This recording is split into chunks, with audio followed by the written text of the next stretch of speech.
un jeune qui réfléchit différemment. C'est une autre génération qui veut prendre le devant. Il nous dit quoi en fait quand on se pose ces genres de questions-là? Parce que le peuple est un peu, les jeunes sont frustrés, la population est frustrée. C'est lui qui est en train de nous faire souffrir, c'est lui aujourd'hui qui veut changer, de dire que non, il veut nous sauver, par exemple. Voyez un peu. Monsieur le président Kabila, lui, il a au moins reconnu ses erreurs et certaines limites qu'il n'arrivait pas à dépasser. Lui, au moins, il l'a fait, mais les autres ne l'ont pas fait.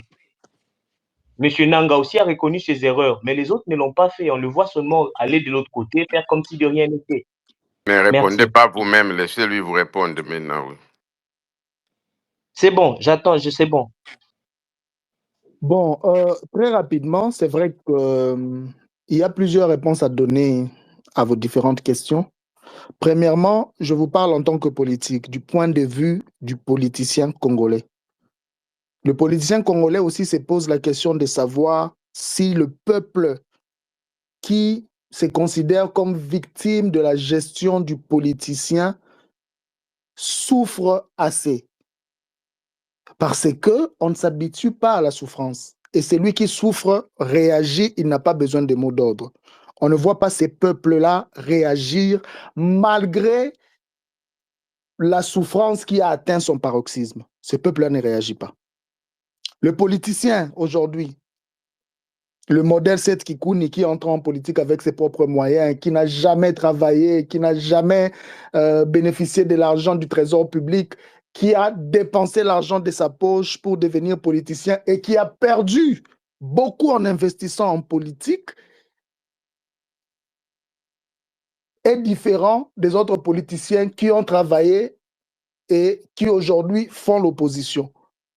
Mais peu importe la nature ou encore la qualité de ces modèles, de ces politiciens-là, nous tous, nous avons au moins la capacité d'avoir le minimum pour vivre dans de bonnes conditions. C'est-à-dire que nous vivons tous dans des espaces où le courant est permanent, on peut voyager, on fait étudier nos enfants à l'étranger et tout et tout. Malgré cela, nous dépensons pour ces peuples-là. Mais ces peuples-là semblent toujours passifs lorsqu'il s'agit de vraies questions. Ils s'attendent toujours à beaucoup plus de mobilisation. Même s'il faut marcher pour l'électricité ou l'eau, il attend que tu payes le transport pour lui. Pourquoi Seth Kikouni doit payer le transport pour que tu ailles marcher pour réclamer l'électricité, de l'eau ou encore la baisse de prix? Ce sont des questions que les politiciens aussi se posent. Parce que je ne sais pas à quoi vous attendez exactement, que le politicien fasse quoi, quel genre de mobilisation. Parce que tout ici coûte, même la communication dans les médias, ça coûte beaucoup d'argent. Quand vous voyez Seth Kikouni passer sur Bossona Politique, sachez que pour passer dans cette émission-là, il a laissé $300, $500, parfois même $1000 pour parler pendant 60 minutes. Mais ça, il ne vous le dira pas.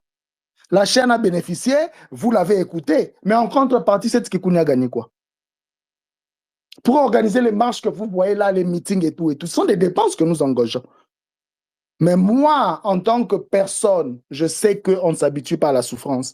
Quand on souffre réellement, on a deux options. Soit on se drogue pour oublier cette puissance, cette souffrance-là. Et quand on se drogue, on devient passif, on dort, on ne réagit pas. Mais quand on est sobre, on réagit. Et on réagit violemment. On ne voit pas cette réaction-là. Devons-nous conclure que tous les 110 millions de Congolais sont drogués? Ça, c'est un autre débat. Deuxième chose, parlons des acteurs politiques. Moi, j'ai passé 3 heures de conversation en tête à tête avec Joseph Kabila. C'était pour moi la première fois de le voir. Je partage avec vous les premières phrases de la conversation. C'est lui qui a commencé. Il m'a dit, le jour où moi j'ai fait la passation de pouvoir avec Félix Tshisekedi, j'étais très soulagé. J'étais soulagé parce que ma mère était soulagée. Ma mère était soulagée parce que ma mère a perdu un mari à cause de la politique et moi j'ai perdu un père. Mais regarde là où nous sommes aujourd'hui, tout ce que nous considérons comme acquis, nous avons tous perdu. Ça, c'était son introduction. Je ne vous parle pas du reste de la conversation.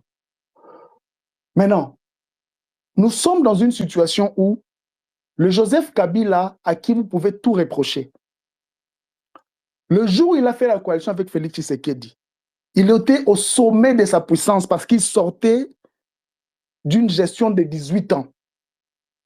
Il était à la tête d'une armée qu'il a construite lui-même. L'armée que nous avons aujourd'hui, c'est Joseph Kabila qui l'a construite parce que notre armée avait défait les phases. Laurent Désiré Kabila avait commencé, mais l'armée là que nous avons aujourd'hui, c'est Joseph Kabila. Il était assez intelligent pour voir comment est-ce que Félix Tshisekedi cherchait à renverser sa majorité. Est-ce qu'il a fait un coup d'État? Est-ce qu'il a attaqué violemment Tshisekedi? Est-ce qu'il a demandé à ces militaires-là, qui étaient encore des personnes qu'on peut considérer comme loyales à lui, de désobéir Tshisekedi? Il ne l'a pas fait. Il s'est retiré, il est parti. Il a même demandé à ces gens de ne pas participer aux élections. Il a laissé à nous autres, les Seth Kikouni, les Moïse Katumbi, les Fayoulou, de faire la politique. On a tout fait. Il ne nous a pas empêchés, il n'a pas participé. Mais plus nous avons avancé, plus la situation s'est empirée. En politique, il y a une réalité. Quand ça ne marche pas dans le présent, c'est-à-dire quand il y a une crise, ce n'est pas seulement en politique, même dans la vie privée individuelle, quand il y a un problème dans les présents, les gens ne se projettent pas vers l'avenir parce que l'avenir est incertain. Les gens deviennent nostalgiques. Et la nostalgie, c'est Joseph Kabila. Les gens comparent Tshisekedi et son prédécesseur. Ils ne vont pas comparer Tshisekedi avec Katumbi, avec Kikouni, parce qu'on n'a jamais géré. C'est cela le réflexe naturel de tout individu. Ceux qui ozangi li palelo, lobby ozangi na mbongo ozangi li palelo, o comme kanisa babilo bande ko lia lobby ba dépense en dos à la lobby, parce que tu n'as de l'avenir, tu peux pas te projeter là-bas. Et c'est un ancien chef d'État. Aujourd'hui, souvent les RDC est une plateforme de combat. Nous sommes réunis pour résoudre le problème de la tyrannie qui est Félix Tshisekedi. Il n'est pas question aujourd'hui de poser des questions. Non. Je vous ai donné deux choses. C'est ce qu'il m'a dit au début de la conversation et son attitude depuis 2019. Alors, on ne peut pas entrer dans des considérations, les lois Olobake. Non, il avait géré, il avait fait ceci. Non, on ne peut pas entrer dans ça. Parce qu'il ne nous a pas empêché de faire l'opposition qu'on devrait faire. Il n'a à ça l'interférence à Tamoroté, ni contre Tshisekedi depuis 2019, ni Bisso dans 2023. Il nous a seulement interdit de partir aux élections parce qu'à lobby, Félix Tshisekedi va tricher. Et il avait raison, parce que la tricherie Tshisekedi a Salaki, mais c'était du jamais vu. Et il avait raison. Donc voilà, on ne peut pas entrer dans ces considérations-là, de se poser des questions. Oh non, non, on n'est pas là.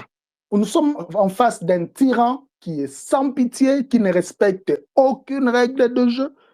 C'est face à cette personne-là que nous faisons face. Et nous devons nous battre en conséquence. C'est cela ma réponse à vos différentes